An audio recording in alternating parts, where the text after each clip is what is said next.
Hi అండి. ఎండాకాలం కదా, మేము ఆవకాయ ముక్కలు పెట్టుకుందాం అనేసి ఆవకాయలు తెచ్చాను. ఇది ఎలా పెట్టుకుందామో మెజర్మెంట్స్ ఏంటో చూద్దాము. ఓకేనా? ఇది ఏంటంటే ఈ డజన్ కాయలు 12 కాయలు కొట్టించాము. కొట్టిస్తే ఈ గిన్నెతో 8 గిన్నెలు అయినాయి అనుకోండి. 8 గిన్నెలకి కారం నిండా పోస్తాము, ఉప్పేమో 30 పోస్తాము. కళ్ళుప్పు అనమాట, మెత్తగా కొంచెం ఎండలో పెట్టి ఆడిచ్చిన మెత్తటి ఉప్పుని 30 పోస్తాము. ఈ ఆవు పిండి ఏంటంటే మామూలుగా అర పోస్తాము. నేను ఆవు పిండి అయిన పిల్లలు తినరని మెంతిపిండి 2 స్పూన్లు అనమాట. మెంతిపిండి 8 గిన్నెలకి 1 గిన్నె కారం వేసాను, అర గిన్నె ఉప్పు వేస్తున్నాను. మళ్ళీ చూసి వేసుకోవచ్చు అలా ఉప్పు, లేదంటే మరీ ఉప్పుగా ఉంటుంది. మెంతిపిండి ఆవు పిండి వేయట్లేదు కాబట్టి నేను మెంతిపిండి వేస్తున్నాను. ఆవపిండి కొంచెం జస్ట్ స్మెల్ కోసం కొంచెం వేస్తాను. కొద్దిగా ఎల్లిపాయ మిక్సీ వేసిన ఎల్లిపాయ ఇంకొంచెం కూడా వేసుకోవచ్చు. మనం ఒలిసి పోస్తాం కానీ ఇలా మిక్సీ వేసి కూడా వేసుకుంటే సరిపోద్ది. ఇది కూడా కాకుండా ఒక 2 కేజీలకి 1/2 కేజీ అల్లం వెల్లిపాయ దంచింది పెట్టుకుని అది కూడా వేసుకున్నా కూడా చాలా టేస్ట్ ఉంటుంది. అది విడిగా చేసుకుని కూడా పెట్టుకోవచ్చు, అవి కూడా నిల్వ ఉంటుంది అన్నమాట.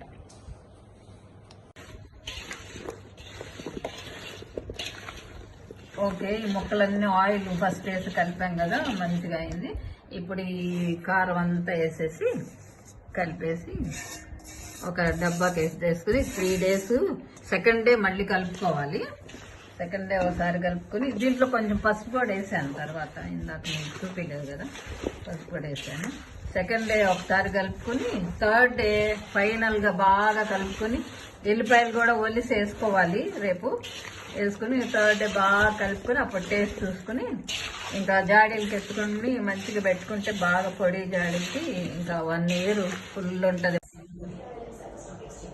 ఓకే, ఇట్లా అంతా కలిపిన తర్వాత దీన్ని బాగా దగ్గరికి ఒత్తి పెట్టేస్తే 2వ రోజు మళ్ళీ ఒకసారి కలపాలి. 3వ రోజుకి మంచిగా ఓట ఊరి బాగా ముక్క కూడా ఉప్పు అన్ని కారం పడతాయి.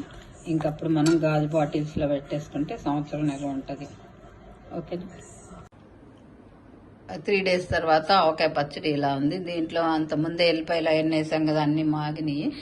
ఉప్పు కూడా చూసుకుని నేను ఈ బాటిల్స్లో నింపేసి వీటిని ఫ్రిడ్జ్లో పెడతాను. వీటికి కూడా క్లాతులు వేసి మూత పెట్టేసి క్లాతులు కూడా కట్టేసి ఇలాంటి క్లాతులు ఫ్రిడ్జ్లో పెడతాను. ఓకేనా? మీకు నచ్చినట్టే షేర్ చేయండి, సబ్స్క్రైబ్ చేసుకోండి, కామెంట్ సెక్షన్లో కామెంట్ పెట్టండి. బాయ్. 3 days తర్వాత ఆవకాయ పచ్చడి ఇలా ఉంది. దీంట్లో అంతకుముందే ఎల్లిపాయలు అవన్నీ వేసాం కదా, అన్ని మాగినాయి. ఉప్పు కూడా చూసుకుని నేను ఈ బాటిల్స్లో నింపేసి వీటిని ఫ్రిడ్జ్లో పెడతాను. వీటికి కూడా క్లాతులు వేసి మూత పెట్టేసి క్లాతులు కూడా కట్టేసి ఇలాంటి క్లాతులు ఫ్రిడ్జ్లో పెడతాను. ఓకేనా? మీకు నచ్చినట్టే షేర్ చేయండి, సబ్స్క్రైబ్ చేసుకోండి, కామెంట్ సెక్షన్లో కామెంట్ పెట్టండి. బాయ్.